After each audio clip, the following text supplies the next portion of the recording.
Overwatch fans, are you ready? It is Sunday Fun Day here in Los Angeles, and we are live to wrap up a tremendous Week 3 of Stage 2. The Vancouver Titans come into today as the league's unquestioned top team. Bumper and the boys are hoping to end the week on a high note. They'll take on a Boston Uprising squad looking to bounce back from a 4-0 loss to London yesterday, and are looking to claw their way back into playoff contention. Boston is currently at 500 on the stage and needs a victory before getting a week off.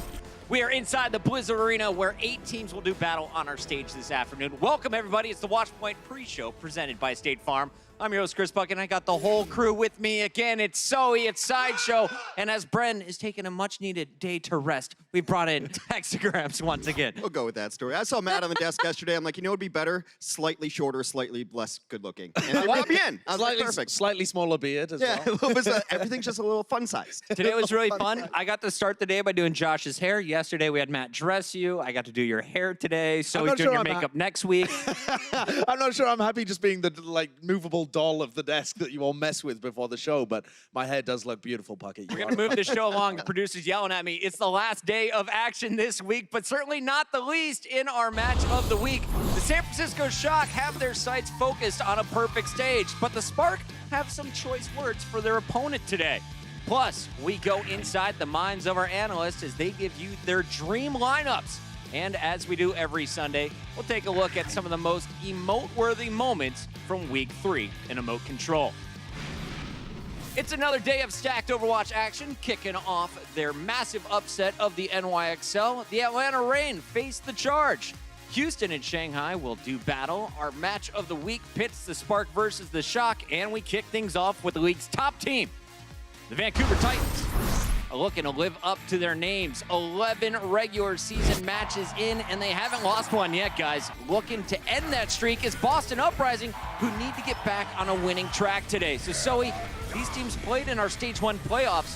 What can we take away from that matchup? You know what, Puckett? I think we can take away exactly the same thing from every game Vancouver Titans are playing against any team in the league, and that's utter and pure dominance. Youch. Honestly, I rewatched this game and all the other games, and I still couldn't really pinpoint any specific thing a team can really, take into consideration when going up against the Vancouver Titans. They just look so dominant. One player in specific in that very matchup against the Boston we saw in the quarterfinals for the Stage 1 playoffs was Janu.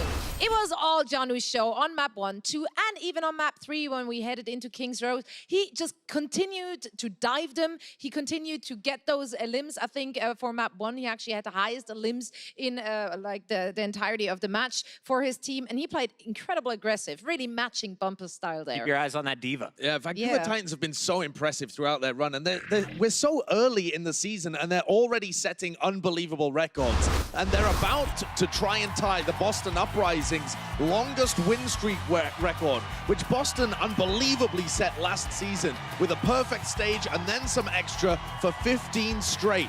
And amazingly, the Vancouver Titans are playing against Boston here to tie that record for 15 consecutive wins, including their crazy run through playoffs. So they've got a chance to make a piece of history here, tie the longest win streak we've seen in the whole of the Overwatch League, and then maybe even go on to beat it afterwards. Nuts stuff. So it's a big day for this Vancouver squad that's been so dominant, but Boston, you're defending the throne here. You're trying to keep this record. How do you do it today? Well, Boston made a trade. They traded what I thought was their best player in Note to get RCK back, and I think they wanted to do that to get versatility, though Note has shown us that he's going to be versatile on the other side of things.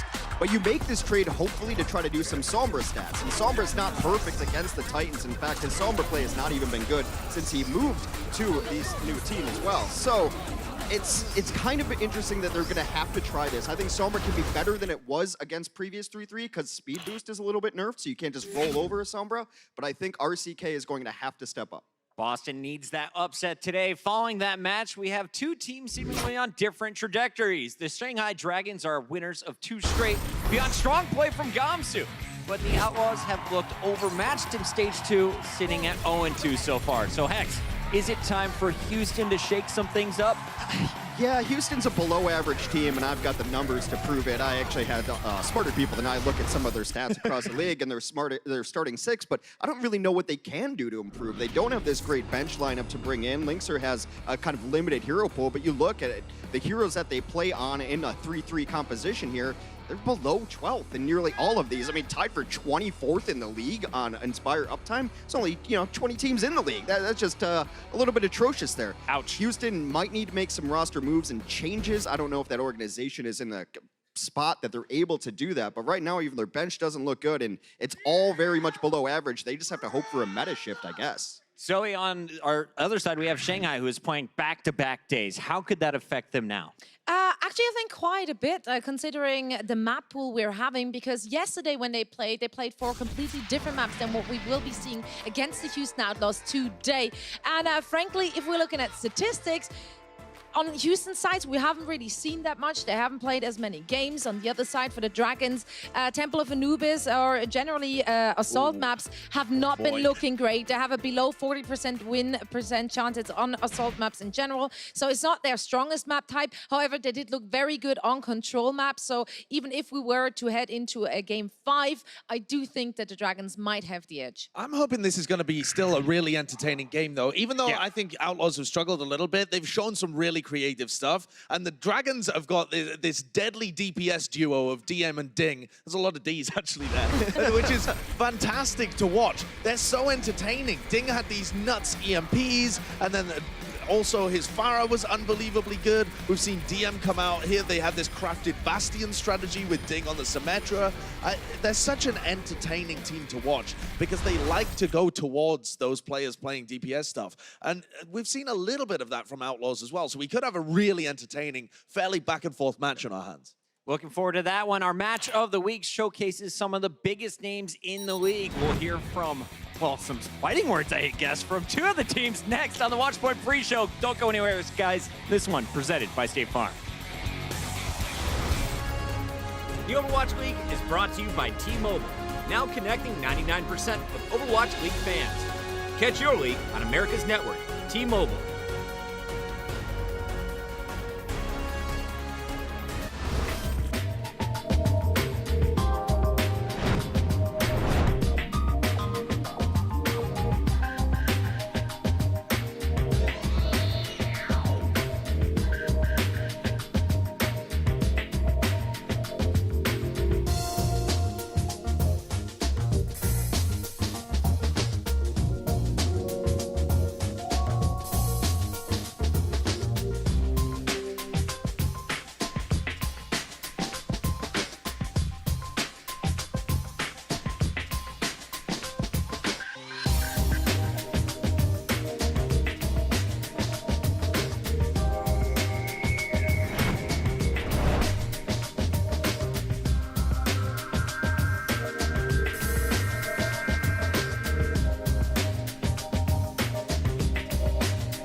The most hyped team coming into the Overwatch League.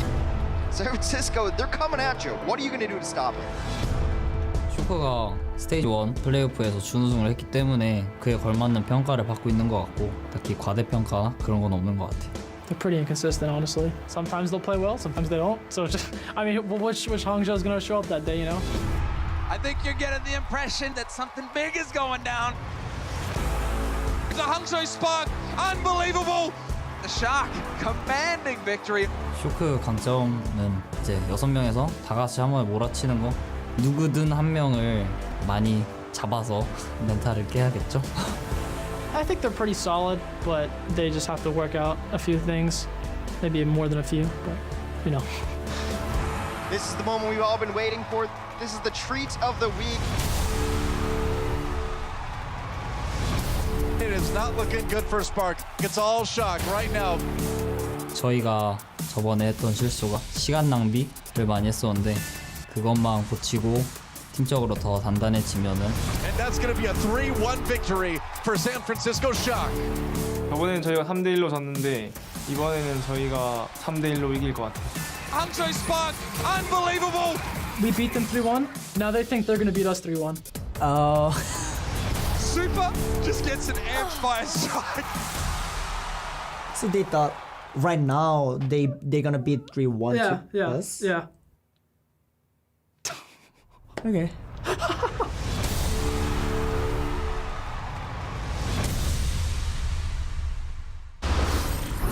The Guangzhou Spark have had an up and down year, but have looked more dangerous as of late.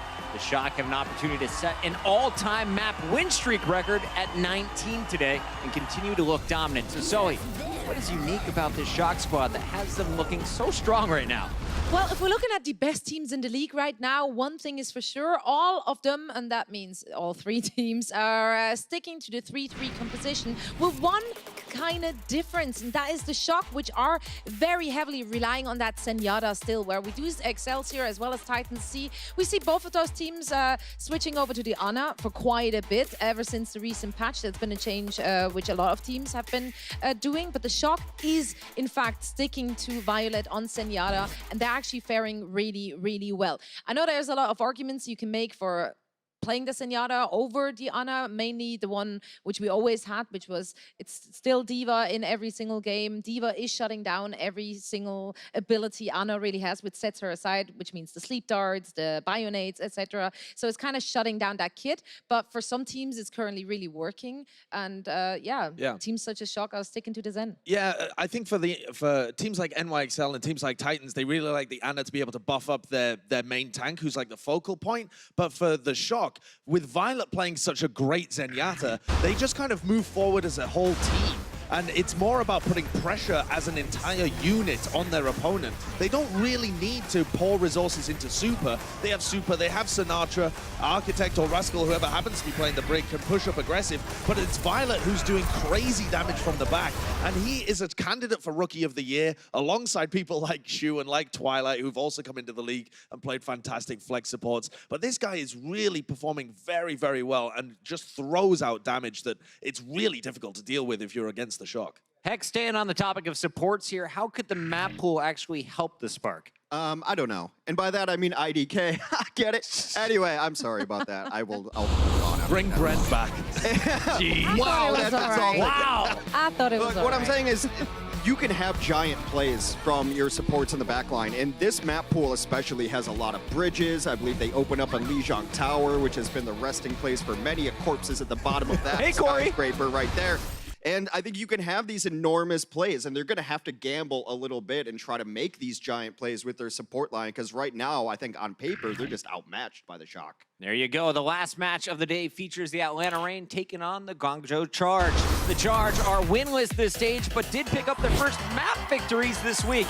And the Reign, well, they're coming off possibly the biggest upset in league history when they took down the NYXL. So, Hex, let's start with Atlanta. Have they turned a corner? Jocko's back, right? Nah. I mean, I really don't. Like, everyone's like, oh, they beat NYXL, and I'm really of the camp that NYXL takes days off, and they just don't play how they should play. Okay. And that's what I think. It's more NYXL lost that game. Atlanta did fine. They took advantage of an NYXL team that was sleeping and, showed up late for work that day, if they showed up at all. But I'm not sold on Atlanta. They were struggling so bad before this. Yeah, they were struggling so bad, but you can't struggle that bad and just turn around and beat NYXL. Like, they must have If improved a NYXL little lets bit. you can. Maybe. I think Atlanta as well are a very emotional team. Yeah. A lot of what we've seen from that team is that they struggled with the roster changes that they made, and their emotions went down. And then after the game against NYXL, I mean, take a listen to how they were reacting after their win over New York. Already, but I want 4-0. 4-0? Yeah. We need the 4-0. 4-0? Or is it? Oh, wait, we win? Yeah. We win right now. We win. Oh, my God. We won. Yeah, we win. Yeah, we won. I know. But They don't pass sense? I love it. Don't get me wrong. It is really fun. And obviously, they should be happy after a win like that. But they went on to then lose the 4th map and looked very unfocused. And I'm just slightly concerned that they won't be in the right headspace to focus on a lower level team after being so hyped that they won NYXL. It's really important they get that focus back and continue to work on the fundamentals, because they aren't just suddenly a top team. I'll at least agree with you there. Yeah, thanks. Well, I know if I beat NYXL, I would have no focus. I'd be like, we're done. It doesn't matter what happens in this map. We did it. So wait, let's talk about the other side, though. The Charge, they've got more problems to just focus, but is there anything they can do in their match today?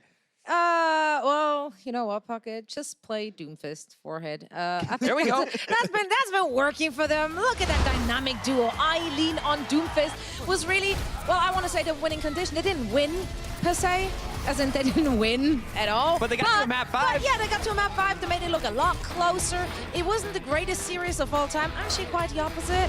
But they did look the best they ever had in this stage, at least, with that Eileen. I do hope for more of these kind of picks. Although I do have to say, it might have only worked because Spark played like they never seen a Doomfist before in their entire life. But they should have regionally. I mean, Eileen played Doomfist like 3 years ago in Premier Series. He was like a Doomfist main, so they should have expected it. All right, we'll see if they bring it back out today. We've got 4 matches left, but they have already been some amazing moments here in Week 3. Take a look at some of our favorites coming up in Emote Control. It's the Watchpoint Pre-Show, presented by State Farm. The Overwatch League is powered by Intel. Game, record, stream without compromise on Intel Core i7. And by Omen by HP, the official PC and display of the Overwatch League.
Bumper's posing already! Yeah, that's kind of what Bumper does. Here we go. It's on Decay. That is so much damage. What do you do? What do you do? Oh my god, what is this? It's the exact same Sinatra we've come to know and love. Jonak, oh man, this takes him down right up in the face. It was like a snow dome of carnage.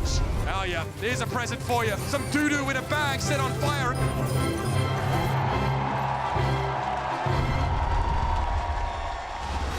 With the All-Star Game presented by Intel less than a month away, we thought this was probably the right time to give our analysts an opportunity to create their own dream team lineups. We are taking divisions out of the equation, so anyone on any Overwatch League roster is fair game. Sideshow, which starting 6 would you fill out your All-Star team? I think All-Star is an opportunity to pick the most flashy, creative, aggressive, game-changing players that we have in the league. Definitely. Exactly. So I'm going to start with Bumper, the man, the animal. Fury, the greatest diva we have in the league. Sinatra, God Zarya. Haksol, the only player that makes Brig look like a carry hero. Jonak, the original Zenyatta carry. And Big Goose, who just goes around booping everybody. Leads the league in environmental elimination. So aggressive. They be very aggressive and making huge plays all the time. I like it. So you're next. All right, I took the opposite route. How little harm can I do and still take the W? That's the motto of my team. Are you the Boston? ultimate? No, actually, way worse. This team is going to put the Toronto Defiant to shame,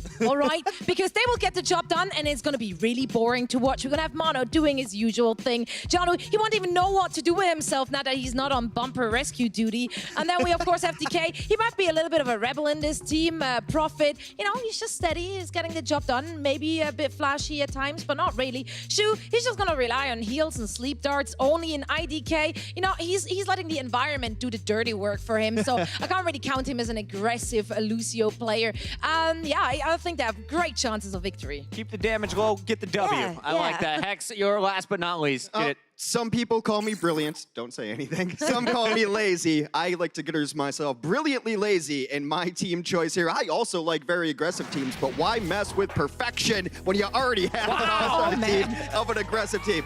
Look, this started with me picking Super, that I wanted a good Zarya to go with him. Happens to be Sinatra. I need a good Zen. Violet happens to be there. Moth has been playing some of the best Lucio in the league. Rascal picks up new heroes like it's nothing, like a duck to water. And Joey Hoban, exactly what I want out of my diva. Not big, not flashy, consistently good. San Francisco Shocker, already a dream team. No need to mess with perfection. Bumper would crush Paid your analyst here on the desk. Guys, it's time to see which clips had the emotes flying in the Twitch chat this week. It's Emote Control, sponsored by State Farm.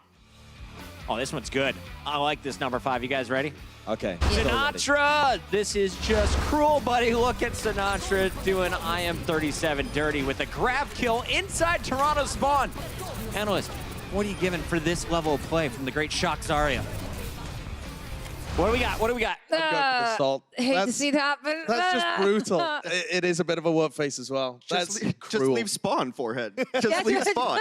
Brutal Not stuff easy. there in our first one. We got more for you. You guys ready for this one? When the ready. Gladiators took on the Mayhem earlier this week, the house was packed. Problem is, there's almost all Gladiator fans and just a single Florida man surrounded by the LA locals. What do we give this brave Lone Ranger, guys? What do we got? Man, he just hoped so hard to go under the radar. We zoomed right in there. That bright yellow. It's tough. You should have just like backed into the shrubs and come out with a LA jersey on. Hey, man, Florida picked is this. pretty far away from LA. Yeah, I picked this because I think it's what the Florida team owners were thinking at the time. That I thought. Let's keep it rolling, guys. This is a running theme, but players can't seem to figure out handshakes. Up, top, down, low. Almost went with too slow. Looks like an imaginary sword fight. What do we have for this fail? What is happening?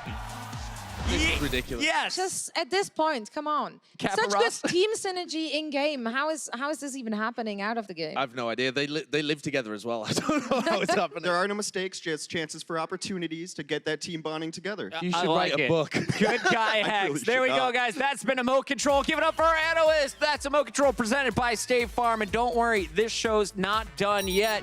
Big bad bumper. The Vancouver Titans take the stage here in less than 10 minutes on their quest for perfection. We picked that game and more. Coming up, it's the Watchpoint pre-show. Coca-Cola is the official refreshment of the Overwatch League.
It's Easter Sunday, which means the Easter Bunny is out on the town and candy baskets are overflowing all across America. Zoe, Sideshow, you grew up in Europe, you poor souls. But fortunately, Hex and I grew up in the Midwest where we eat a lot of candy. It's time to get your impressions.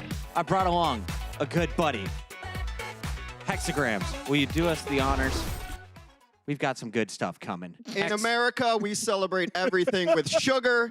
Here we have a variety of Easter candies. There's a bunny, there's some peeps. Is this What is that supposed to What be? is this? Sugar. It's a baby What is it? chicken. Literally It's a just baby sugar. chicken What happened to filled this with chicken? marshmallows. What happened This is to a this dead chicken? It's melted. This is called a peep. What do you think peep. of our peeps? Oh, Oh, that's just a marshmallow. That's isn't it? delicious, right? That sponsorship's they're not- gone. Josh loves s'mores, loves the peeps. Why don't you guys try, one of those eggs? Yeah. They were just having a Little debate about Cadbury chocolate. eggs. While you guys eat candy, I'm going to read your predictions. It's getting awkward. Josh just tried to swallow a whole egg. Here we go. Starting at the top, Vancouver versus Boston. Who do our analysts love? Looks like everybody's going Vancouver. For Houston, Shanghai. Outlaws fans are disappointed. Everyone is on the shock train, and it looks like Atlanta keeps it rolling. Except for Mr. Hex is going with the charge today. He's still got faith one more time around, so let's put 30 seconds on the clock. Chewing Josh versus the Bunny. Let's go.